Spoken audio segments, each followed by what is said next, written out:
bright object just flying over me. I do not think it's a plane. Let's zoom in on it. Hello. Wow, you're so beautiful. Oh my gosh. It's flying right over me. It's flying from west to east over my head right now. Hello, how are you? I love you, I love you, I love you. I hope you have a blessed evening. I got this tripod hooked, and now it's headed south. So change direction. I have my tripod all around just to do that. It's a beautiful, huge blue orb. Look at that big blue orb. It's so bright. To me it looks white, but on the camera it's blue. Beautiful blue. It looks like a floating blue pearl. I've never seen anything like this orb. One color, so beautiful. Hello, I hope you have a wonderful evening. You're so bright, wow. Thank you so much. Thank you so much. Thank you so much. Oh boy. That's amazing. This thing looks huge. I've never seen one like this before. There's always something new. They always surprise me. I don't think they ever will stop surprising me. It's so beautiful. Now it's heading more like southeast. Come on. Now it looks white. Beautiful white orb, blue then white orb. So it's changing colors now. It's getting dim. Have a wonderful evening. Thank you so much. Bless you. Thank you for sharing your love with the world. Thank you for sharing your love. Thank you so much. Wow, what a beautiful orb. Thank you so much.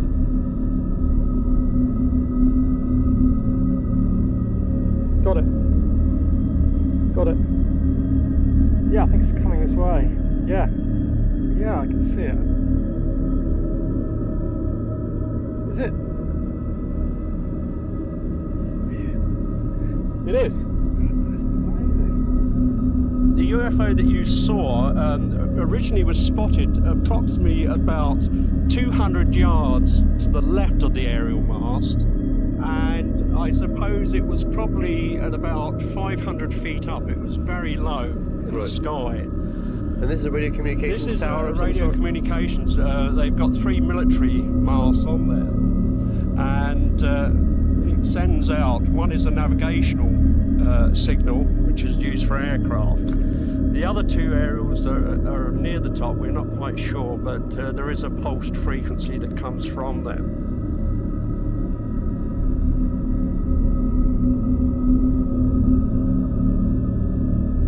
The actual UFO, from the time it was first seen by Rod Dickinson, who did the filming, it lasted approximately 12 minutes, so it was quite a long period of time for a daylight sighting to occur.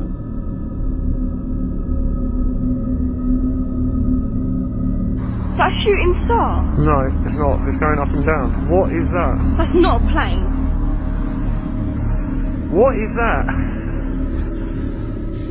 Can we run that way? Hang on. What on earth is that? Someone else shooting out in front of it now. There's 2 of them. Whoa, whoa, whoa. Oh my god, guys, you are looking... I don't know what you're looking at, but they're UFOs. If ever there's an unidentified flying object, that's that. Can we go that way? Can we go that way? There's 2 of them flying next to each other. Oh my god, you guys, I don't think you realise how lucky you are to even witness something like this. Look at them. What is that? Can I quickly go that way a bit? Yeah, go where you want, mate. I'm running over. But I'm on the golf course. Can I try and run over like really close?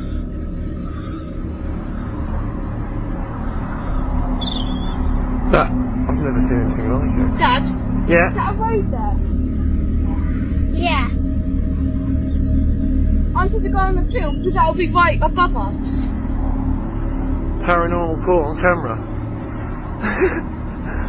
This one's you. Look at this. Wow. Look at them, they're twirling. Can you see that? Yeah. It's gone. They've just gone into the clouds. And the back. Can we please go to that green bit? You ain't get there, Pat. I will.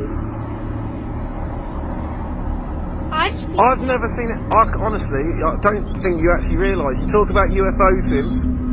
They are actual proper UFOs. There is nothing. What could be flying like that with those? They're all flashing now in the clouds. Look, can you see that in the clouds? Yeah. Going down. Where's it gone? I've lost it.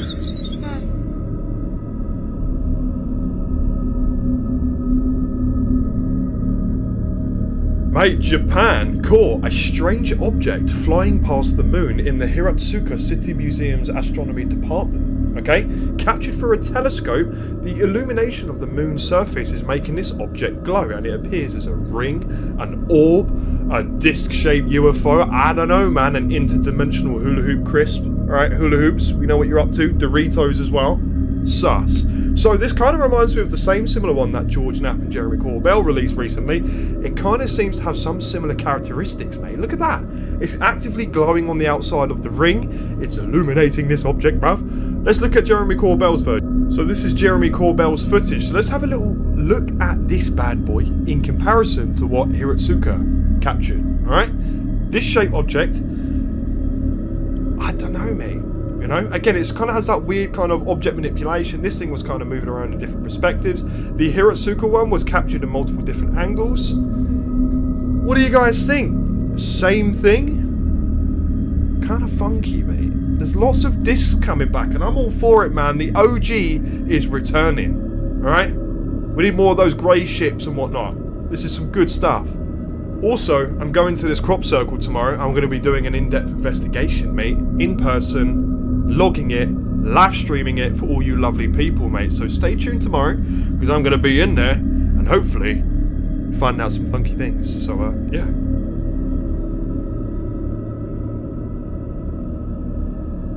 They don't want you to know this. In the Nazca Desert of Peru, mummified bodies were found with elongated skulls and only 3 fingers and 3 toes. Scientists call them the tridactyl mummies. But here's where it gets wild.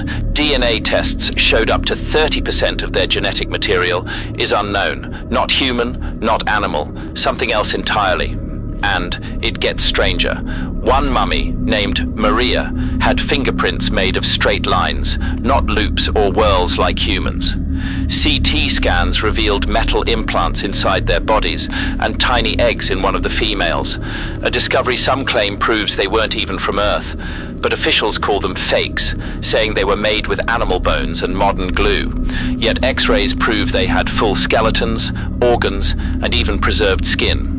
And the carvings in Nazca, the same place where giant geoglyphs are carved into the desert, some only visible from the sky. So ask yourself this, were these tridactyl beings an unknown human species, evidence of alien visitors, or the biggest cover-up in history?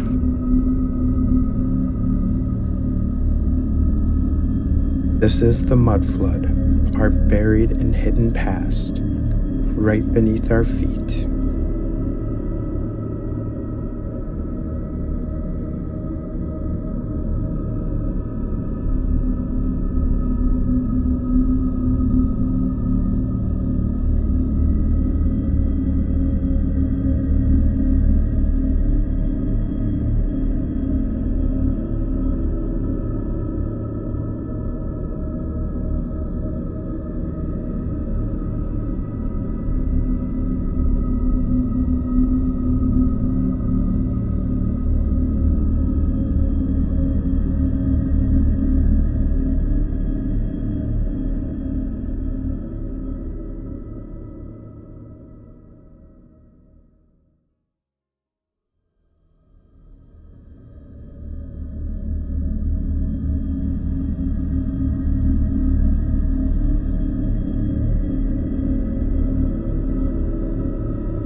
What if ancient civilizations were not just building monuments, they were building gateways?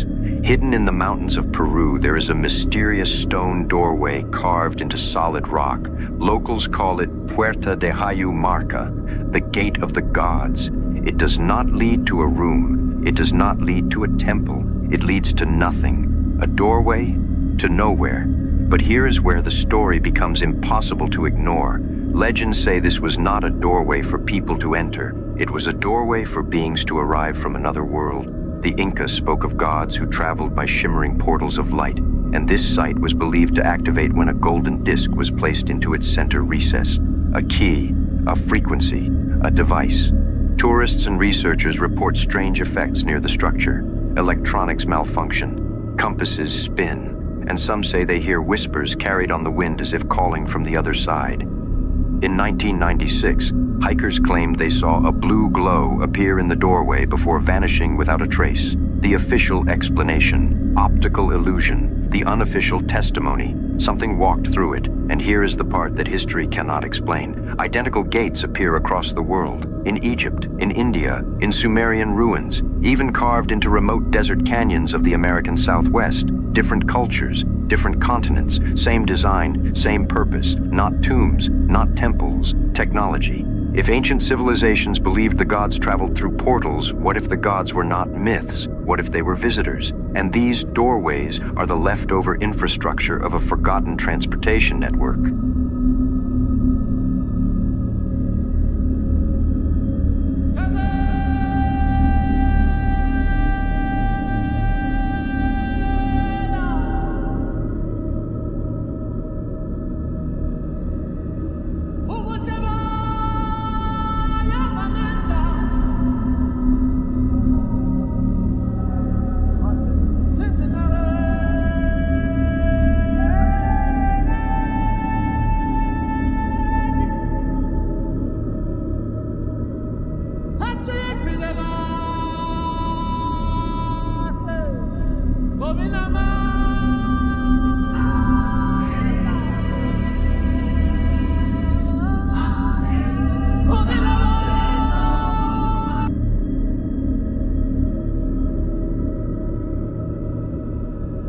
Airships did indeed make excellent search and rescue craft.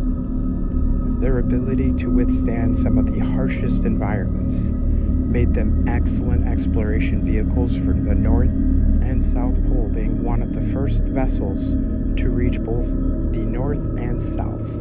Places like Antarctica are so remote and inaccessible to most of us today. The extreme colds and winds make for very limited takeoff and landing windows. But that certainly wasn't a problem for airships. But not just their cold weather prowess, they made phenomenal water rescue craft. Many airships, in fact, were designed to land on water, where boats could ferry them to the shore. And even cooler yet, many had retractable boats on them, where they could lower boats down to the waters below to make water rescue. And in fact, this was done quite successfully. Here's one of the old watercrafts from one of those airships.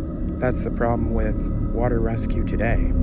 Helicopters, you have the rotor wash, and you have fixed-wing aircraft which can't hover, and even helicopters, they can't hover out in the ocean for long. Airships, however, could get very low and thoroughly search the waters below. And even in the dead of night, they can deploy these floating searchlights, which could illuminate the area all around for miles. And if water rescue wasn't your fancy, one of the favorite things I think I would be doing if I had my own personal airship, taking in a little bit of airship fishing. That's what these folks were doing in 1920 over a lake in California. Question everything, friends. Until now. All the massive and beautiful bells of the old world that served a very important purpose. Why do you think bells needed to be under armed guard? And the fanfare behind them, and the poses like they're posing after a hunt. Because after the reset, there was a rush on. You'll find the same armed guards at many of these dig sites, supposed archaeologists making discoveries, all under armed guards. It's just like these bells. It was a rush to dig up the remnants of the old world and the old world's technology. The controllers had the knowledge and knew what had to go. Like I said, these bells served a very important purpose. They kept us at a higher frequency. They were able to heal us and uplift us, but more importantly, they were able to ward off the negative energies and the darkness. And that's something the evil of this new world order of ours couldn't have around. So they were meticulously rounded up, city by city. And after they gathered up so many, meticulously categorizing all the inventory, what did they do with these bells? They melted them down. The bells that once were used to heal were now used for ammunition in the wars. Wars always have secret agendas, not just the culling of the young and the best and the brightest of all nations, but also destroying the traces of our true past and our true history. Question everything, friends. Until next time.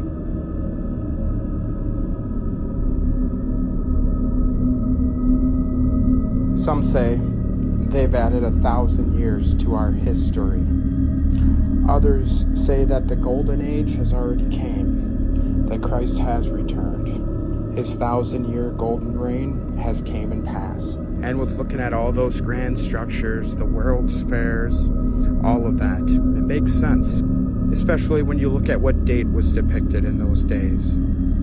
All of them had an I or a J at the end, meaning this coin was from the year 643, and this one from the year 600.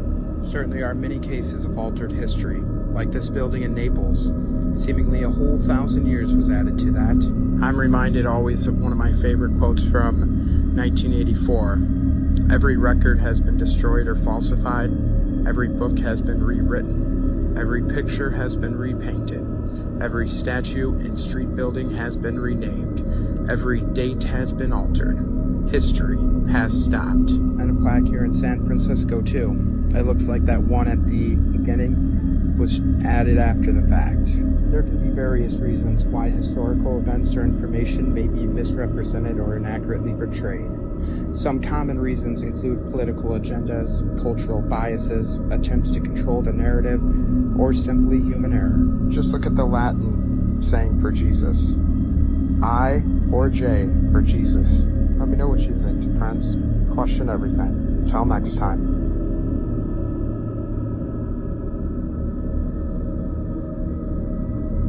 The signs of the mud flood can be found everywhere, and we have really truly just begun to uncover our true history.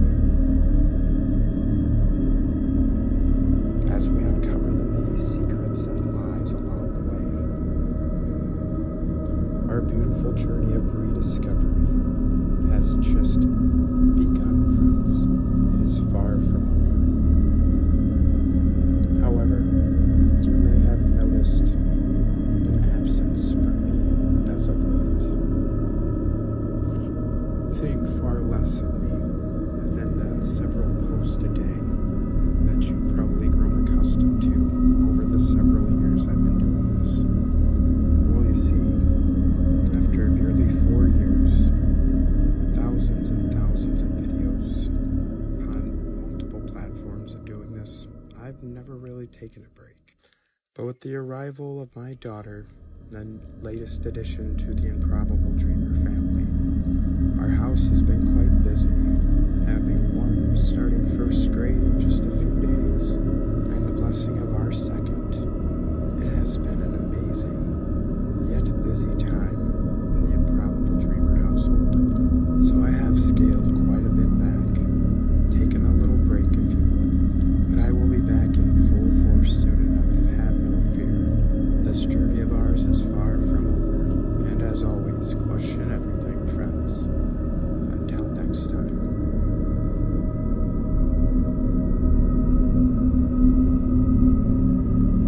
The Book of Enoch describes exactly what happened to these giant ancient trees. Describes how these were cut down by the angels to flood the Nephilim giants reaching 4,500 feet tall. And I believe once these trees were felled, the waters rushed out from below as the waters poured from above. The same can be seen today in the smaller trees. When their roots hit the underground water lines and they're chopped down, they will start gushing water like water fountains. Now imagine that with trees that stretched to the heavens. It says there were about 200 of these trees. And in the many years of looking into this, I would say that's about an accurate number. Perhaps even more. Many are still left to be uncovered, buried right beneath the surface of what we just think are nothing but hills. There was a reason why the Book of Enoch, along with 14 other books, were conveniently removed from today's version of the Bible. It painted a far too accurate picture of the true nature and history of this realm. Question everything, friends. Until next time.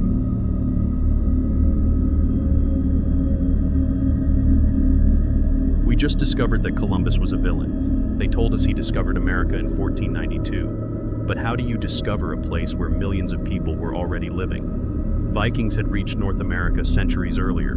Some historians even claim Chinese or Arab explorers crossed the ocean before him. So what did Columbus actually discover? His expeditions unleashed slavery, disease, and devastation that destroyed entire civilizations. To some, he's still celebrated as a great explorer. To others, he's one of the darkest figures of the Renaissance. So what do you think? Was Columbus a hero or history's most overrated villain?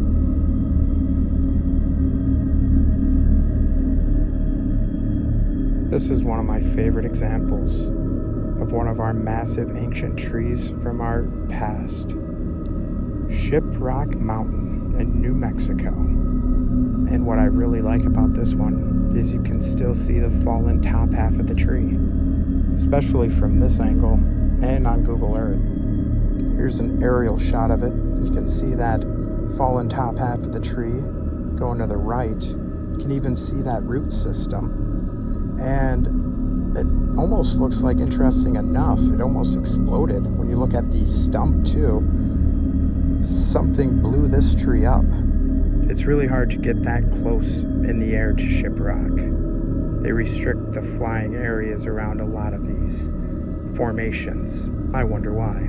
But here's a real treat. Somebody was able to get access to fly real close to it and tell me it doesn't look more like a tree from this perspective. It really is breathtaking from this view. Google Earth and satellite view and street pictures just do not do it justice like getting this close to it in the air does.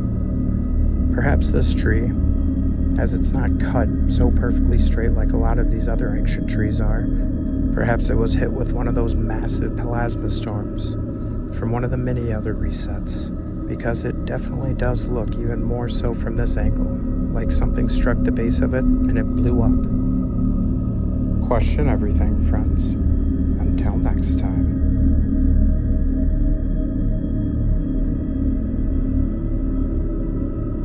The remnants of a past that we once shared with a much larger people can be found everywhere. So a lot have asked me what happened to the giants after the Great Flood, after the massive trees were cut. I don't think they all disappeared, not at once anyway. But with that decrease in oxygen, they got smaller and smaller. But for many centuries after the Great Flood, it seemed that we still lived in a land with giants. Look at us little people, posing next to these giant artifacts, from chairs to books and so much more.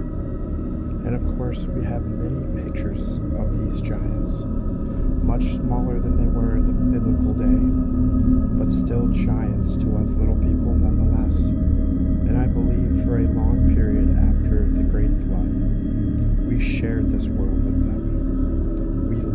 side by side, and our architecture was built for a world shared by them. Question everything, friends. Until next time.